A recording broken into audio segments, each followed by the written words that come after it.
Well, holy cow. Well, what's going on, guys? This is Carl with the Racerred channel. Today, I'm taking you into the past to some of my favorite and some of my first motorcycle rides. This is the time that I was really falling in love with riding motorcycles, and it became a lifelong passion of mine. And this is what I have enjoyed doing in my free time for pretty much my entire life. So there have been sections here and there, year or two long sections where I really didn't ride very much, but for the most part, I've found time and I've always ridden a motorcycle. But this is a little Honda Z50 that my brother Sean got for Christmas one year, and he outgrew it by this time, so I had started riding it. And I think I was about 5 years old right here. I started riding when I was 4 years old in front of our little ranch house, which was just down the valley from here.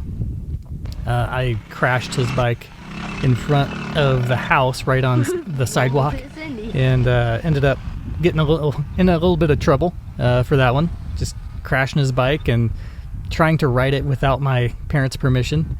So we ended up going out to a flat area, and then I was taught how to ride properly. And this video is after riding a handful of times. I'm not sure how long I had been riding at this point, but we weren't really motorcycle riders so much.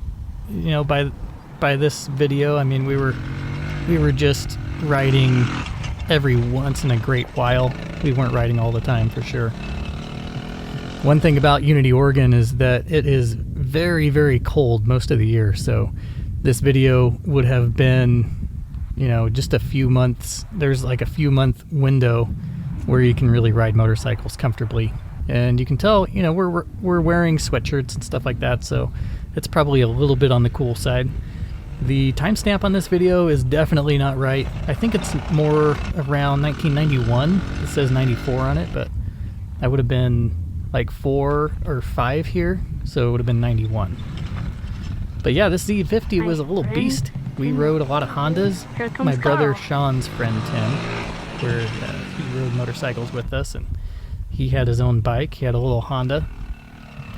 And this is the kind of riding that we did for the most part. We didn't have a whole lot of riding areas. We just had a few, but they were mostly like desert like this, and just riding around. This is where it all starts. And this is when really you get your whole family involved, and this is really what it's all about.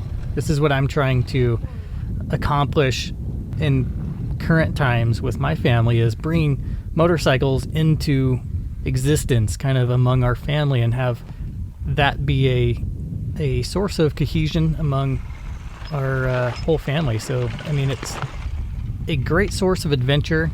It's also a source of hardship and a really learning experience. Man, he's But going fast. as you can see in the video, well, there's our chow dog. But we had an IT-175, or my dad did, 1977 model Yamaha IT-175, and that thing was pretty cool for us. I mean, that was the cool bike. Hello. And looking back on it, it's pretty hilarious. But my brother Sean is always commentating in this video about how that's his favorite bike. And he definitely rode it quite a bit. And there's a runway that he liked to ride it on nearby. We would go to the runway, and it's pretty hilarious to watch us ride on that.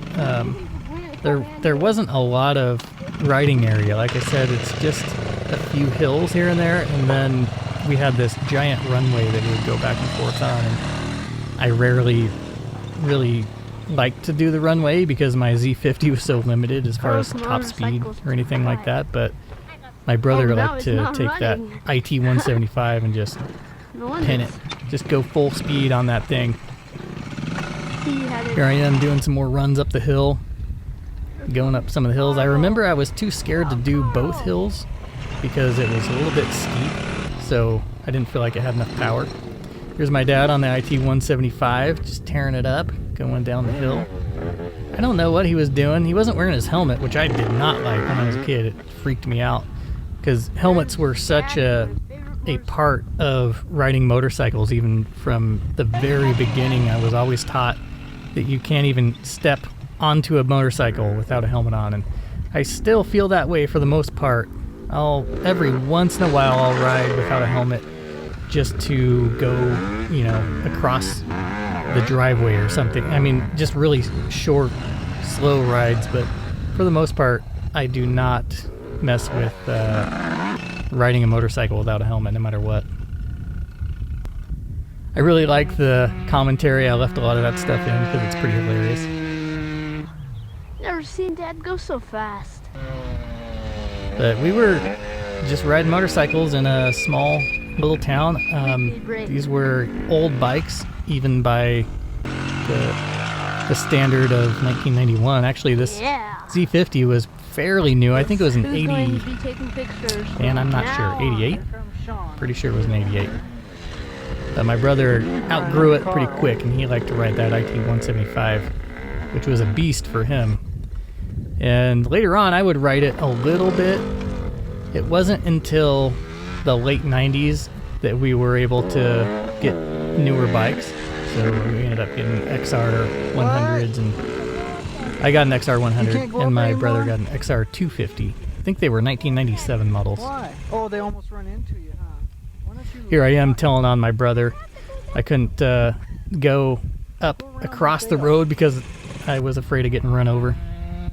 Here's the IT-175. That's my brother with his friend on the back, just going full speed. Man, looking back on that, that is so dangerous. He doesn't even have a helmet on the back of that thing. If it would have locked up, or if he would have hit a bump or anything wrong, I bet they were doing close to 80 miles an hour.